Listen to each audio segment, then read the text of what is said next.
د ادب او احترام درک.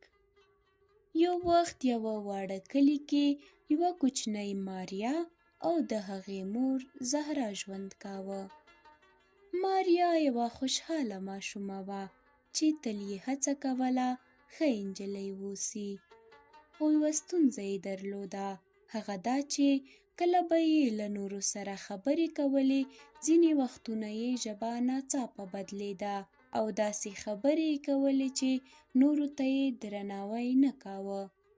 یوه ورځ ماریا د خپل ښوونکي له استاد احمد سره یوه مهمه خبره وکړه. استاد احمد یو حکیم او مهربان سړی و او تل یې خپلو زده کوونکو ته ادب او احترام ورزده کاوه.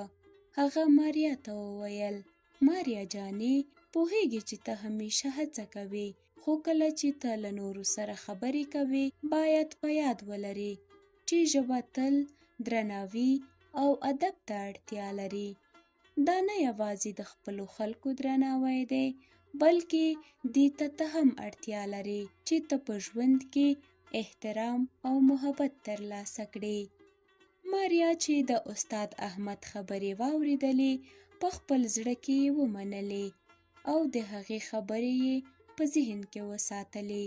هغې په خپلو خبرو کې ډېر دقت پیل کړ او کله به یې چې له نورو سره خبرې کولې، په ډېرې نرمۍ او درناوي یې کولې.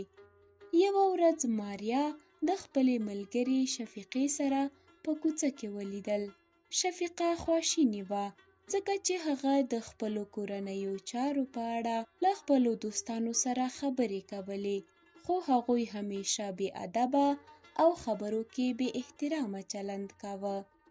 ماریا ورته وویل: کله چې ته له نورو سره خبرې کوې، هڅه وکړه چې په نرمۍ او ادب خبرې وکړې. دا به نه یوازې تا خوشحاله کړي، بلکې تا ته به ډېر خلک درناوی وکړي. شفیقې د ماریا خبرې واورېدلې او په ځان کې بدلون راوست. له هغې ورځې وروسته هغې هم خپلو خبرو ته ډېر پام کاوه. ماریا پوهېده چې په ټولنه کې د ادب او احترام له لارې نه یوازې د نورو سره ښې اړیکې جوړېږي، بلکې انسان خپل شخصیت او وقار هم لوړوي.